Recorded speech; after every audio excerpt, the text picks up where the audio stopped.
I walked into my sister's wedding completely alone, no because I lacked someone to bring, but because I needed to remember how it felt to stand unshielded. The venue in Savannah was stunning, all marble columns and crystal chandeliers, but every glance felt like a judgment.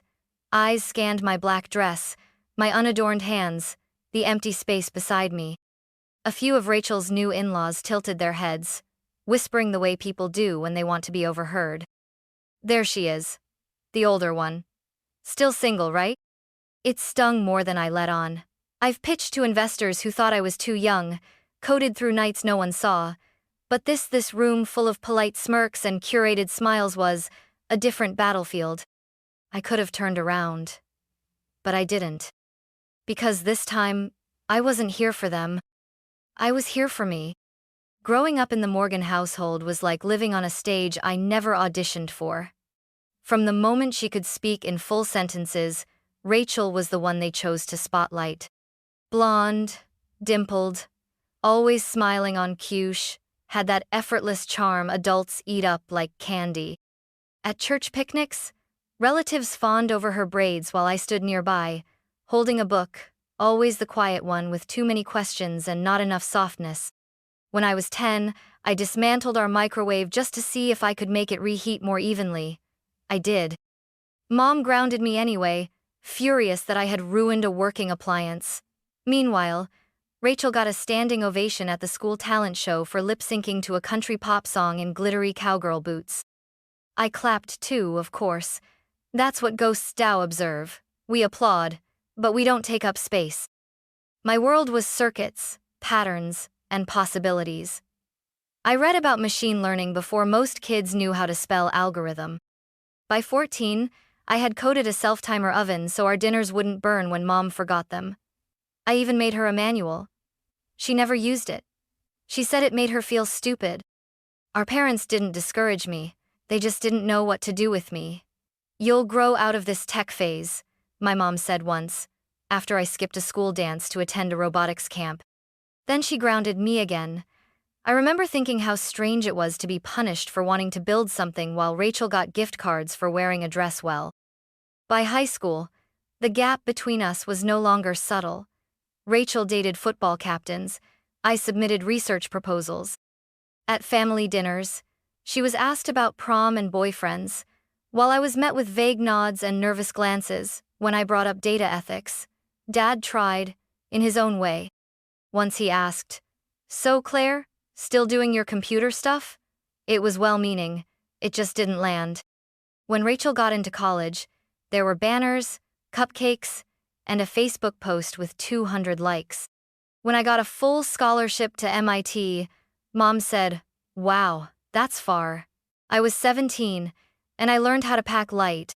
I built my life in Seattle first, in co-working spaces and basement apartments, then in a glass-walled office of a company I created from scratch. I wasn't trying to win anyone's approval anymore. Not really. But there was always that part of me, small, quiet, buried deep, that wondered what it might feel like to be enough in their eyes. Meanwhile, Rachel's life unfolded like a Pinterest board. Engagements, weddings, housewarmings. Her first marriage ended within 2 years. The second lasted longer, until it didn't. Then came Ethan Whitmore, tall, monogrammed cufflinks, legacy trust fund, a name that rang bells in Southern social circles. Their engagement was splashed all over local magazines. My parents were elated. Rachel finally found the right man, they said. No one asked how I was doing. When the wedding invitation arrived, it came with a phone call from Mom. "Claire," she said, voice sweet but cautious, "please remember this is Rachel's day." "I'm aware," I replied. "And maybe, don't wear anything too sharp-looking. You know, no blazers or black suits. You're not giving a TED Talk." I smiled, even though she couldn't see it. "Don't worry, Mom. I'll blend right in." Of course I wouldn't. I RSVP'd for one, not because I had no one to bring, but because I refused to treat this like a performance. I wasn't someone's plus one. I was enough on my own. On the flight to Georgia, I worked through revisions on a paper I was co-authoring with a Stanford lab. We were finalizing a neural mapping framework for early Alzheimer's detection, something I cared deeply about. I stared at the screen, watching code compile, but my mind kept drifting to the little girl with flashlight books and cardboard circuits who never made it into the family photo albums. When I landed in Savannah, I checked into a small inn just outside the city center. It smelled like cedar and old brick, nothing like the air-conditioned luxury of the Whitmore estate. The rehearsal dinner was already underway, but I hadn't been invited. No surprise there. I spent the evening walking the cobblestone streets, reminding myself I belonged to a world that didn't require sequins or surnames to matter. The next morning, I pulled on a simple black dress tailored. Minimal, no sparkle. I twisted my hair into a low knot and skipped makeup except for mascara. I looked like myself. Maybe that was the most radical thing I could do. And when I stepped into that ballroom, they saw me. Not as a daughter, not as a sister, not as a guest. As the unspoken disappointment they never managed to dress up. But I didn't flinch. Because ghosts don't flinch. And I wasn't here to haunt their fantasy. I was here to reclaim my space in the story. Rachel looked radiant. That's the word people used. Radiant. I heard it at least 6 times before I'd even found my seat. Rachel looks radiant, doesn't she? Oh, she's absolutely glowing. She's finally found her match. 3rd time's the charm. No one said it with malice. They didn't have to. Their compliments were weapons made of silk soft, but pointed. Every praise for Rachel came with an unspoken comparison. Claire is brilliant. Sure, but Rachel knows how to be loved. The ballroom looked like something out of a Southern bridal magazine. Ivory drapes, towering floral arches, a string quartet in one corner and champagne fountains in another. Everything glistened. Even the guests looked curated, matching tones, glossy hair. Families rehearsed to smile for the drone cameras flying overhead. I was seated near the back, of course. Not out of spite. I'm sure just logistics, or so my mother would claim. It's just easier to group people by side, she once told me at a previous wedding. You know, bride's family further back, so guests of honor can be closer. Translation: know your place. The Whitmores had claimed the front rows like they were born into them, which technically, they were. Ethan's parents had that kind of frozen elegance that comes from years of controlling rooms like this. His mother, Marilyn, looked like her face had made a deal with a surgeon. No movement in exchange for eternal superiority. She never looked at me directly, but I caught her glance once. She leaned into the woman beside her and said, "She's the sister, isn't she? The one who's always off? Working?" I smiled into my glass. "Yes, Marilyn. I am. The one who's working while you're busy perfecting duck confit for charity brunches. The one who files patents instead of nail shapes." Rachel stood beneath the flower arch with Ethan, the kind of couple that wedding planners build portfolios on. Her gown was white with delicate beadwork, long train, backless but tasteful. She knew exactly how to tilt her chin, how to smile without showing too much tooth, how to keep Ethan's hand on her lower back just enough to appear intimate but not possessive. I recognized the choreography. Rachel had always known how to perform love. Their vows were poetic and safe. His, about her kindness and laughter. Hers, about his strength and generosity.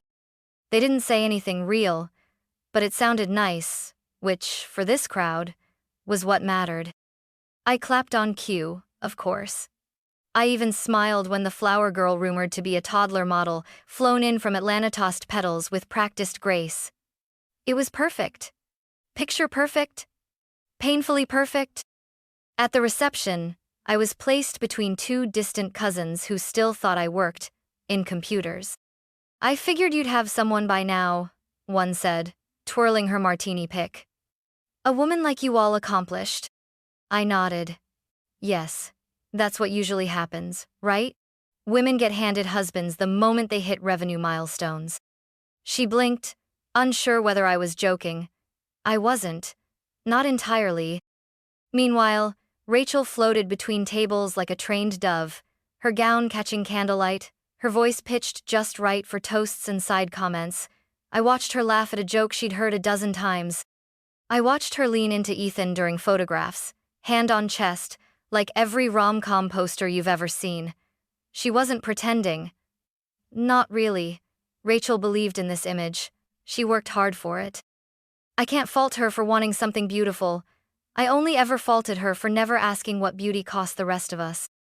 Midway through the evening, she approached me. Her smile was tight, eyes scanning the room even as she spoke to me. Hey, just wanted to check in. Make sure you're okay. I stared at her for a second. I'm fine. You seem, I don't know, distant. Rachel, I corrected, hearing myself default to her middle name like I always did when I was annoyed.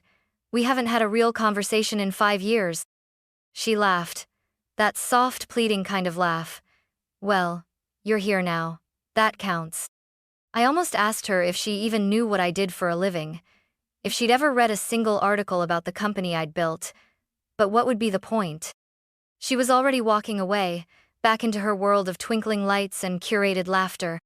I stayed by the bar, sipping ginger ale because the champagne tasted like sugar and glitter. Then I heard it. Behind me, just close enough. She's pretty, someone said. But you can tell one of those women who marries her job. Probably expects applause for showing up alone. Another voice chuckled. Logan's cousins, I guessed. I didn't turn. Not right away. For a moment, I considered leaving. I knew exactly where I'd parked. My coat was draped over the back of my chair. No one would notice if I vanished before the first dance. But something held me. A pause in the music. A chair scraping back slow, deliberate. I turned. Douglas Whitmore was standing. No fanfare, no clinking of glasses, just a tall man in a navy suit, silver hair swept back, eyes sharp and unreadable. He moved past his family, past the couple of the night, past Marilyn. And he bowed. A full, clean, formal bow right there in the center of that glittering ballroom. And just like that, the perfect wedding cracked. Gasps moved through the room like a shiver soft at first, then more audible. A fork dropped somewhere near the cake table. The violinist trailed off mid-note. All eyes turned, not toward the bride or groom, but toward the man bowing in the middle of the ballroom. Douglas Whitmore didn't just nod. He bowed fully, deliberately, like he'd done it before in more formal settings, but never here never for someone like me. His silver hair gleamed under the chandelier, his spine straight despite his age, and the gravity of his presence held the entire room hostage. I didn't move. I couldn't. Somewhere near the front, Marilyn looked like someone had knocked the air out of her. Rachel was frozen, hand still hovering near a flute of champagne. Ethan blinked, confused, trying to smile like this was all part of some prearranged toast. But it wasn't. Douglas straightened, then walked toward me with the calm assurance of someone used to reshaping rooms with nothing but intention. His suit wasn't flashy, just impeccably tailored. No gold cufflinks, no loud watch, no nonsense. He stopped in front of me, his voice low, steady, but clear enough for everyone nearby to hear. Miss Morgan, he said. It's a privilege to finally meet you. I blinked. A dozen people shifted in their chairs. Some leaned forward. Your keynote at the Monterey Tech Summit, he continued, changed how our firm handles real-time AI deployment across 3 major subsidiaries. I owe you a thank you. Something inside me unclenched. He didn't say it like a performance. He said it like a correction. I offered the faintest smile, the kind that hides more than it reveals. Thank you, Mr. Whitmore. That's mutual. He didn't return to his seat. Instead, he turned to the nearest waiter and said calmly, "A club soda, please." Then back to me. "Would you mind walking with me for a moment?" I nodded. The whispers started before we reached the edge of the room. People reweighing me, recalibrating. The woman who had arrived alone? Suddenly, she wasn't an afterthought. She was someone Douglas Whitmore not only recognized but publicly respected. We stepped onto the venue's stone terrace.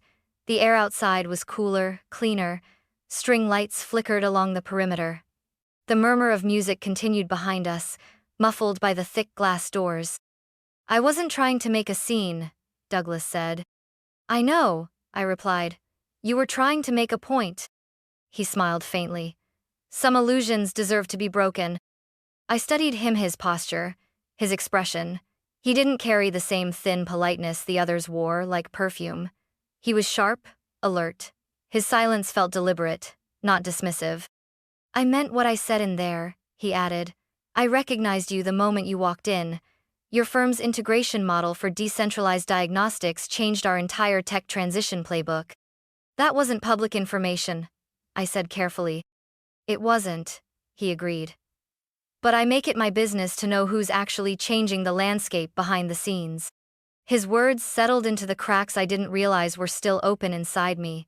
I had spent so long bracing against silence, against not being seen, that being seen with such clarity felt almost dangerous. I assume Ethan has no idea, I said. Douglas gave a short chuckle. Ethan can barely reset his Wi-Fi router. He inherited his access, Claire. You built yours. That line stopped me cold. He was right. I had built everything from pitch decks written on coffee-stained napkins to 3 a.m. code sprints on borrowed internet. I'd risked burnout, breakdowns, and bankruptcy sometimes all in the same quarter. I had built something people used, something real, but to my family, it had always felt invisible. Why say this now? I asked. Because they needed to hear it, he said, tilting his head toward the ballroom.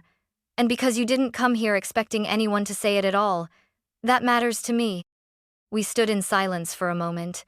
It was the first truly comfortable silence I'd had all day. Inside, the reception carried on barely. You could sense the shift. The energy had changed. Eyes flicked toward the terrace. People who had dismissed me were now watching, wondering. Marilyn looked like she was trying to swallow a lemon. Rachel's mouth was pressed into a thin, perfect line. When I stepped back into the room, a few guests stood not out of politeness, but uncertainty. What was the proper etiquette when the most powerful man in the room had just acknowledged the woman they'd been quietly ridiculing? I returned to my table and sat. Douglas sat beside me. No grand announcement, just presence. Rachel approached moments later, bouquet trembling in her grip. What was that about? She hissed through a clenched smile. I met her gaze calmly. That, I said, was someone recognizing what you never did. Her expression cracked, just a little. You couldn't let me have one day? She snapped. I almost laughed. One day? Rachel, you've had a lifetime. All I did was exist. She turned sharply, heels clicking as she stormed off, and for the first time ever, her exit didn't bruise me. It relieved me. When the speeches began, I stayed quiet. Douglas remained at my table, offering the occasional remark that flew over most guests' heads. Then Ethan's father stood to toast. To love, to legacy, he said. And to all the family who came tonight eve, those who prefer the boardroom to the ballroom. There were chuckles. Until Douglas stood again. It takes very little talent to inherit wealth, he said, setting his drink down, and even less to marry into it. But the woman beside me, Claire Morgan's done neither. She's created value where there was none. She's earned respect in rooms most of you will never even enter. So if we're raising glasses, mine is to her. Silence. No one laughed now. No one whispered. They listened. I didn't smile. I didn't stand. I just kept my hand on the stem of my glass, gaze fixed forward. Because in that moment, I didn't need applause. I had something better. I had been understood. Back in the ballroom, the air felt thinner. It wasn't just me. Everyone had shifted. Chairs squeaked slightly as people sat straighter. Glasses were lifted more cautiously. The eyes that once looked through me now darted over, hesitant, calculating. You could almost hear it, the mental backpedaling. That's her? She's someone? A few guests tried to recover by offering sudden, syrupy smiles as I passed on the way back from the restroom. One woman even touched my arm and said, I had no idea you were the Claire Morgan. I just nodded. They didn't really know. And truthfully, they never cared to. I wasn't angry. I wasn't vindicated. I was just done. Gloria Ethan's mother looked like she was rethinking the seating chart with each passing second. A man from Ethan's firm approached with his wife, offered a business card with a hint of sweat on his brow, saying, "We've actually been following your work on neural architecture, brilliant stuff." His wife nodded too eagerly, clearly unsure what neural architecture even was. "Thanks," I said, slipping the card into my clutch without looking at it. "We're not taking on partnerships right now." He blinked, then nodded, then left. Rachel sat still for most of the reception after that. She smiled for photos, laughed at jokes, but her movements were stiff, too rehearsed. From where I sat, I could see her watching me in intervals, quick glances, eyes narrowing, then softening, then tightening again. She looked less like a bride, and more like a woman trying to hold on to the one story she thought she controlled. That used to bother me. Her quiet erasure of my life, her refusal to ask, her turning every family gathering into a parade of curated updates that had room for every except me. But tonight, it didn't sting. Because I finally understood something.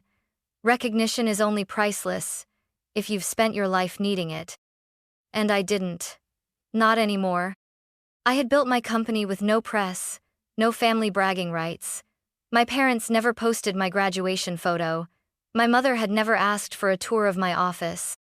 My father once asked if AI was like that robot from that Will Smith movie. For years I wanted them to care. I wanted my mother to beam about me the way she did about Rachel's new car or kitchen backsplash.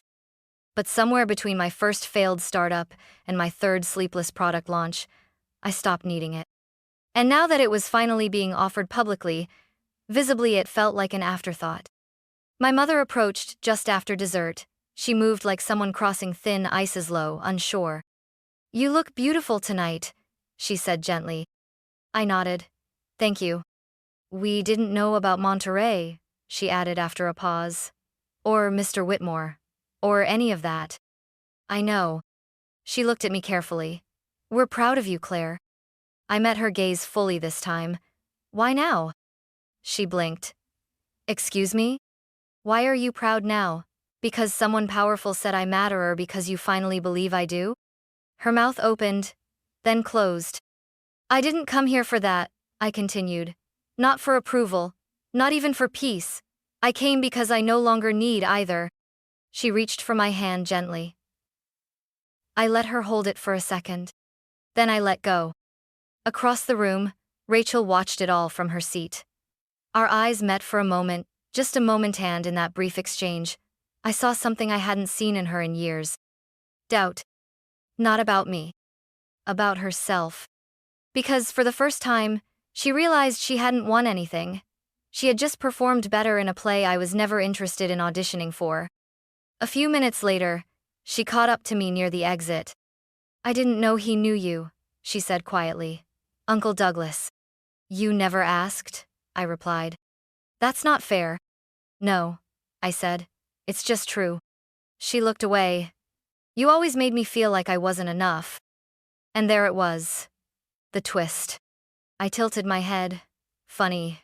You and Mom always made me feel like I was too much." We both stood there, holding the shattered remains of roles we had tried too hard to play. It wasn't reconciliation, but it was real. I left soon after, no big goodbye, no dramatic exit, just slipped out into the cool Georgia night, keys in hand, heels clicking softly across the stone steps. And not a single person laughed. I didn't go back inside. Let them dance. Let them toast and clink glasses and post filtered photos with captions like Whitmore Wedding or Southern Elegance. Let them tell stories about the night Uncle Douglas did something strange because they would call it strange. Polite society always does when truth shows up uninvited. I stood outside, beneath the soft flicker of fairy lights and the darkening Georgia sky. The air smelled like hydrangeas and cigar smoke. For once, I didn't feel like the outsider. I felt like the one who had left the stage before the show turned tacky. A few guests passed me on their way to the valet. Some nodded, too polite, too performative. One man, a junior executive from a firm I'd quietly acquired 3 years ago, approached with awkward reverence. "I didn't know you were that Claire Morgan," he said. I looked at him evenly. "You still don't." He chuckled nervously, then walked off with his wife, muttering an apology. I didn't respond. I wasn't being cruel. I just didn't owe him clarity. A few minutes later, Douglas appeared beside me, hands in his coat pockets, tie loosened. He didn't say anything at first. He just stood there, eyes focused on nothing in particular. The silence between us was clean, comfortable. I wasn't trying to make a scene, he said finally. I know. You were trying to make a correction, I added. He smiled. Exactly. We stood like that for a while, people who had played entirely different games most of our lives, and somehow ended up in the same quiet truth. I wondered how many rooms Douglas had once been erased from. How many times he'd chosen to see through performance instead of clapping for it. I have an offer, he said after a moment. Not a favor, not charity, a real offer. I looked at him. I'm launching a new initiative. Data infrastructure for public health systems, starting with regional hospitals in underfunded districts. We need vision, clarity, someone who knows how to build from nothing. He paused, then added, we need someone who doesn't care if her name is in gold letters on the wall. He turned to me. I want your insight, your leadership, your name on the founding charter. The words didn't jolt me. They landed like something inevitable, like water finally meeting its level. I didn't answer right away. Not because I needed to play coy. Not because I was overwhelmed. But because for the first time in a long time, I realized I had a choice. A real one. Not born from resentment or thirst for validation, but from clarity. From self-respect. I'll need time, I said. Take it, he replied. He didn't press further. No urgency. Just trust. The rare kind. He walked away with a simple nod. No fanfare, no handshake, just mutual understanding sealed in quiet. I drove back to my inn with the windows cracked. The wind was cold against my face, but I welcomed it. I didn't play music. I didn't need to drown out the noise, because for the first time, the noise was gone. I wasn't thinking about the applause I didn't get as a child, or the empty chairs at my product launches. I wasn't thinking about the dinners where no one asked about my work, or the holidays when Rachel's newest milestone always swallowed the room. I was thinking about the freedom that comes from not needing to be applauded. I used to wonder what it would feel like to be acknowledged, seen, celebrated by my family. I dreamed of hearing my name in a proud tone from my mother's mouth. Of my father saying, "That's my daughter," with something other than surprise. But now I knew the truth. Their approval was never the prize. What mattered was that I had built a life that didn't require their permission to matter. I had failed, succeeded, been lonely, been powerful, and all of it counted, even when no one clapped. That night, I sat on the edge of my bed and opened my laptop. Emails blinked, investor inquiries, partnership requests, a news article about the Whitmore wedding already going viral. I closed them all. Instead, I opened a blank document and began writing something new. Not a pitch deck, not a press release, but a blueprint for something that mattered. Not for them, not for the applause, but for me. I used to think strength meant not needing anyone. Late nights in rented office spaces, ramen noodles balanced beside my keyboard, code running through my brain even in my sleep. That was the grind they romanticize in startup culture. Except, no one wrote blog posts about what it feels like when your prototype fails the night before a pitch round. Or when your co-founder quits, and you can't make payroll and your landlord starts calling your cell. There were nights I stared at my reflection in a dark window, wondering if I was building something or just too stubborn to stop. Those years didn't make it into family conversations. While Rachel posted engagement photos or links to her latest interior design mood boards, I was teaching myself how to write machine learning models with open source libraries and a YouTube education. I had no mentor, no funding, just a whiteboard in a borrowed basement office, and the quiet knowledge that no one was coming to rescue me.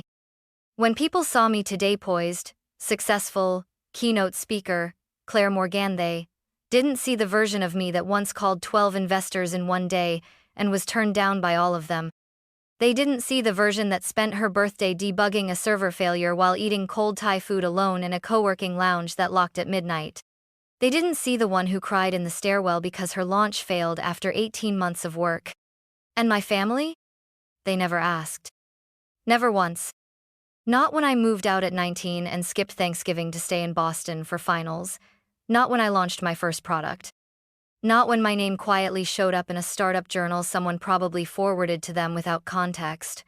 They saw my independence as proof that I didn't need to be checked on. But that's not what independence is. Independence isn't absence of need. It's the willingness to keep walking, even when no one offers you a ride. And I had walked a long, long way. I remembered one night in particular, December of my second year building the company. My heater had broken. I was sleeping on a couch in my office, 2 pairs of socks on, typing through frozen fingers. I had exactly $437 left in my bank account. My laptop was overheating, and I had 3 rejections sitting in my inbox. I wanted to give up. I almost did. Then I looked up and saw a sticky note I had taped to the wall months earlier. One word, in block letters. Proof. Proof that I existed. Proof that I could outlast the silence. Proof that I could make something real whether or not anyone clapped. I kept going. Not because I was brave. Because I was tired of being invisible. The next few years blurred. Beta launches, demo days, contracts, lawsuits. A quiet acquisition offer I turned down just to see if I could build something better. No one called to celebrate. No one called at all. It used to hurt. The quiet from people who were supposed to love me. But now I realize, they weren't withholding love. They just never learned how to see me outside their reflection of who I should have been. And that wasn't my fault. That wasn't my weight to carry. Their discomfort with my strength? Their silence when I succeeded? Their suspicion when I didn't fold under pressure? Not mine. All that weight I dragged behind me for years, the hope they'd someday say, "We're proud of you," the ache of not being seen at the dinner table, the fantasy of being someone they'd brag about instead of explain away. I set it down. Because none of them carried it. I did. And still, somehow, I didn't break. So now, when someone like Douglas Whitmore says my name with clarity and respect, it's not validation. It's acknowledgement. It's recognition of a truth that always existed, even when no one else wanted to see it. And the truth is, I didn't get here because someone opened the door. I built the damn door myself. I made the hinges. I carved the key. And I walked through. Alone, but never empty. I didn't expect her to come after me. The party was still going strong behind those tall glass door slaughter, music, the clinking of expensive stemware. But then I heard it, the careful, almost tentative click of heels on stone. My mother. She didn't call out my name. Just walked slowly toward me like someone approaching a wild animal they weren't sure would let them close. "Claire," she said softly. I turned, not out of anger, just curiosity. She looked smaller in the moonlight, older, as if all the years she spent sculpting control into every gathering, every photo, every family moment had finally cracked a little. "You look beautiful tonight," she said. I nodded. "Thank you." A pause. "We didn't know," she added. "About Monterey, about Mr. Whitmore, about all that work you've been doing." I waited. She fidgeted with the hem of her sleeve. "We're proud of you," she said finally, like it was a confession she had rehearsed. And for a moment, a single, flickering moment, I felt something almost like longing try to crawl back into me, but it didn't stick. Because the question came out before I could stop it. "Why now?" She blinked. "What? Why are you proud now?" I repeated. "Because someone powerful said I matter, because you finally believe I do?" She didn't answer. She just reached out, taking my hand in hers. Her grip was tentative, light, as if she expected I might pull away. I didn't nod immediately. But I also didn't squeeze back. I let her hold it for a second. Then I let go. She looked at me like she wanted to say more, like she was searching for the right sentence to undo 30 years of silence. But there are no words for that. Not really. and I was done translating my pain into a language she'd understand. I didn't need an apology. I didn't even need regret. What I needed, what I had always needed, was for someone to see me when no one else was watching. But that window had closed. She meant well. I believe that now. Maybe she always did. Maybe she thought she was protecting me by ignoring the parts of me that scared her. Maybe ambition, solitude, resilience, all the things she never understood looked too much like defiance. But that was never what it was. I wasn't trying to rebel. I was trying to become. And she missed it. Not because she didn't care, but because she didn't know how to care for someone who didn't fit the frame she hung above the fireplace. "I'm happy for Rachel," I said finally. My mother looked confused. She got the life she wanted, and she worked for it in her own way. She nodded slowly. She always needed a lot. And I never asked for much, I added. Maybe that's why no one thought to offer anything. Her shoulders dropped. A sigh. Maybe guilt, maybe just fatigue. "I wish we'd done better," she whispered. "I wish you had too." She didn't flinch at that. Maybe she expected it. "Claire?" Her voice was quiet now, barely holding together. "Do you hate us?" I looked up at the sky for a moment before answering. "No," I said. "I stopped expecting you to be different. That's not the same as hate, that's peace." She bit her lip. "I just don't need what you're offering anymore," I added. "Not because it's too late, but because I've already given it to myself." She blinked, eyes shining, but no tears fell. She was too practiced for that. "I hope you're happy," she said. "I am," I replied. "And it has nothing to do with this night." She nodded, then turned back toward the ballroom without another word. I watched her walk away, not out of sorrow or satisfaction, but something quieter finality. That was our last real conversation. The next day, I'd board a plane back to Seattle. A new term sheet would be waiting in my inbox. My team would be prepping for a product launch. And Douglas would send the first draft of our charter, inviting me to reshape something that actually mattered. The world would keep turning.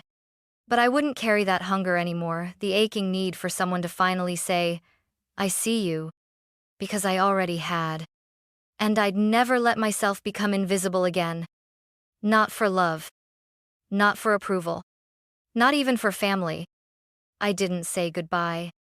Not to Rachel, not to Ethan, not to any of the people who had finally started looking at me like I was someone worth knowing. That's the thing about recognition, it feels hollow when it comes from people who once looked past you, not because you changed, but because someone told them you mattered. So I slipped away quietly, as the music swelled into another round of choreographed joy. The night had settled into that golden phase, where everything glittered just enough to distract from its own emptiness. Polished speeches, practiced laughter, one more toast to forever, while the servers reset champagne flutes and someone's kid cried softly beneath the dessert table. I didn't want to be there when the sparklers came out. When the guests lined up for photos they'd forget by morning. When the Whitmore name would be hashtag next to Rachel's smile, the same way it had been etched into monogrammed napkins and printed onto menus that would end up in the trash. I didn't want to perform gratitude. I just wanted to leave. So I walked past the valet, down the gravel path lit by hanging lanterns, heels in hand, cool stone underfoot. My rental car waited at the edge of the lot, quiet, unassuming. No one followed. No one noticed. And that, for the first time in my life, felt like freedom. Because I wasn't leaving in shame. I wasn't walking out because I'd been excluded. I was walking out because I finally realized I didn't belong in a story that needed me small to make others feel big. So I wrote myself out. No confrontation. No dramatic closure. Just the silent grace of a woman reclaiming her own time. I drove through the sleepy streets of Savannah, the windows cracked, letting the southern air wrap around me like silk. I passed magnolia trees and brick sidewalks, candlelit porches and laughter spilling from backyard patios. And I thought about how long I'd stayed in places that made me feel like a footnote. How often I had shrunk myself to fit the frame someone else had designed. All those years of trying not to make things uncomfortable, trying not to shine too brightly in rooms that only welcomed softness, trying not to be too much. And yet, still never being enough. But not anymore. Not after tonight. I didn't feel triumphant. This wasn't a victory lap. It was something quieter, deeper. Like breathing after holding it too long. There was no one in the passenger seat. No one waiting at home with flowers or congratulations. But I didn't feel alone. I felt whole. Because for the first time in decades, I wasn't waiting for someone to walk beside me just to prove I was worth the journey. I was already moving. Already building. Already becoming. No applause. Just motion. And maybe that's what healing really is, not the moment they finally say your name out loud, but the moment you realize you don't need them to anymore. Seattle welcomed me back with soft rain and overcast skies home. In its own melancholic, comforting way, the city didn't ask questions. It didn't blink when I walked through my apartment door, still wearing the same black dress I'd worn to the wedding. It simply existed, like it always had, letting me slip back into my life like I'd never left. I made tea. Not because I needed it, but because I needed a ritual. As the kettle warmed, I scrolled past a dozen new emails. Messages from people who had been at the wedding, strangers now suddenly so inspired by your work. Others offering potential synergies and possible collaborations. A few press inquiries from tech media, wondering what it was. Like to be publicly endorsed by Douglas Whitmore. I deleted them all. That night had never been about them. I didn't want to ride a wave of belated recognition. I wanted to build something from stillness, from no reaction. Douglas's charter proposal was waiting in my inbox, just as he said it would be. A clean document, no strings, just vision and infrastructure and my name at the top, where it belonged. I didn't respond right away. Instead, I opened a fresh notebook, one I'd bought months ago but hadn't dared touch because part of me still believed I needed to arrive somewhere first. That night proved I already had. At the top of the first page, I wrote, "Build without apology." It wasn't a mission statement. It was a promise. 1 week later, I walked into my office, glass windows, concrete floors, the quiet hum of servers behind the wall. My team was already there, heads bent over screens, coffee in hand, earbuds in. They looked up when I walked in, not with fanfare, but with familiarity. A few smiled. One of them said, "Welcome back, boss." Boss. Not sister of the bride. Not the one who came alone. Just boss. I moved through the room, nodding at progress reports and prototypes and models still in testing. My lead engineer flagged me down. "That nonprofit hospital project you mentioned last month? We did a rough analysis. It's viable." I smiled. "Good. We're going to make it more than viable." And I meant it. Because for once, I wasn't building to prove anyone wrong. I was building because I finally understood what it meant to be right with myself. I still hadn't called my mother. There was nothing left to say. Rachel sent a text once. No apology, just, "I hope we can talk soon. Maybe get coffee when you're back in town." I read it twice, then set my phone down. Some bridges don't need burning. Some just quietly collapse from years of imbalance. And some, you simply walk away from because you've learned that your peace is worth more than proximity. A few days later, Douglas and I met again, this time in a sunlit conference room overlooking Lake Washington. We talked numbers, but mostly we talked about people, about systems that deserved rebuilding, about work that had meaning beyond margin. "I'm not here to be anyone's figurehead," I told him. "I didn't ask for one," he said. We shook hands. No fanfare, no press release, just mutual clarity. Afterward, I walked down to the pier, sat with my shoes off and my feet dangling over the water. The sky was the color of graphite, the wind cool but not cruel. And for the first time in years, I exhaled without bracing for disappointment. This was not the life they had imagined for me. But it was the life I chose. Not the wedding photos, not the baby showers, not the country club smiles, but clarity, purpose, a quiet kind of power that didn't need to be displayed to be real. I didn't need applause. I didn't need a room full of people standing because someone told them to. What I had always needed was this: a life I could live in full voice, without shrinking, without asking permission, without waiting for someone to say, "Now you matter." Because I had already said it to myself. And finally, that was enough.